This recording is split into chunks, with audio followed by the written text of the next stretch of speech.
and we're playing God, and it's not our right. Anyway, if you're pro-life, everybody's life matters. Don't kill people that kill people to show that killing is wrong, you know.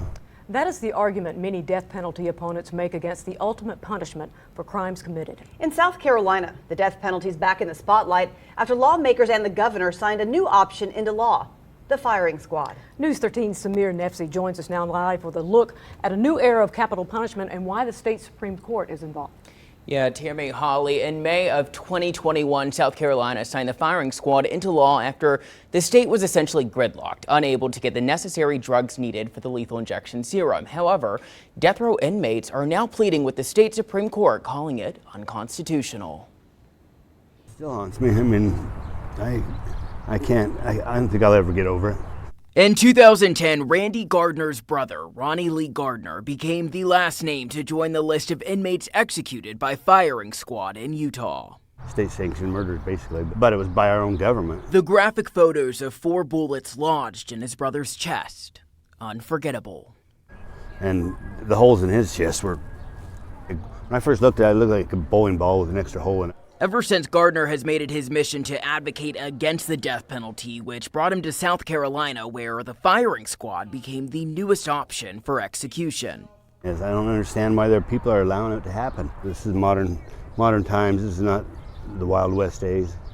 For nearly 10 years, the state has been at a standstill with executions, until last year when both Democratic Senator Dick Harpootlian and Republican Senator Greg Hembreys argued in favor of instituting the firing squad as an option. The use of the electric chair is not my preferred method. It's not as humane as a firing squad, quite frankly. You want to use the most humane method available. In an effort to kickstart executions in the state once again, on May 14th of 2021, a bill to approve the firing squad passed in a bipartisan proposal, 32-11, that was later signed by the governor. Nearly $54,000 later, a metal chair with a head, arms, lap, and leg restraint sits next to the only other available option for execution in South Carolina: the electric chair. Per the State Department of Corrections, when the firing squad is used, the inmate is seated in the chair facing 3 firing squad members with their rifles pointed at the inmate. All 3 rifles have live ammunition. What the firing squad kind of does to bodies is visibly gruesome. As it stands, 4 states have approved the method, with only 3 executions taking place in modern times, all of which have occurred in Utah. The method first used on Gary Gilmore in 1977. Then in 1996, John Taylor became the second person executed by firing squad. There was a single violent moment when bullets blew apart the white target over Taylor's heart.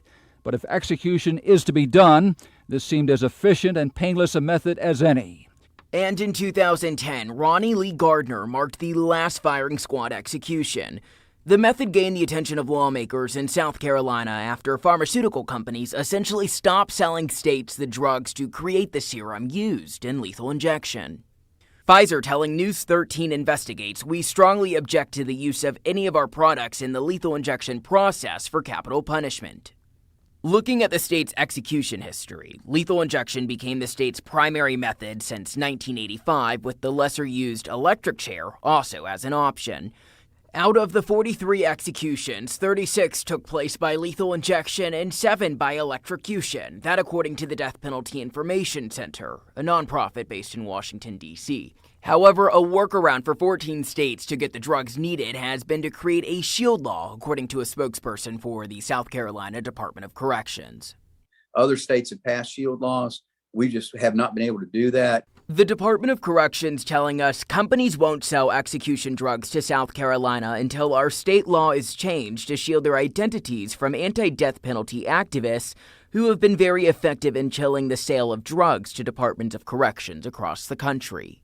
And this had been attempted previously for quite a few years. Senator Hembreys says legislation was ultimately blocked by members in the General Assembly who do not support the death penalty. It's been an effective strategy. It will not be effective at this point, so it's no longer effective. The firing squad was set to be unveiled as South Carolina's newest method of execution on April 29th after 57-year-old Richard Moore, convicted in 2001 for the fatal shooting of a Spartanburg convenience store clerk, opted for the method over the electric chair. We are used to a death penalty that does appear more sanitized and appear more like a medical procedure. In a Hail Mary attempt, Moore challenging the legality and constitutionality of the firing squad and electric chair in Richland County. Writing, "I believe this election is forcing me to choose between two unconstitutional methods of execution. I do not intend to waive any challenges to electrocution or firing squad by making an election."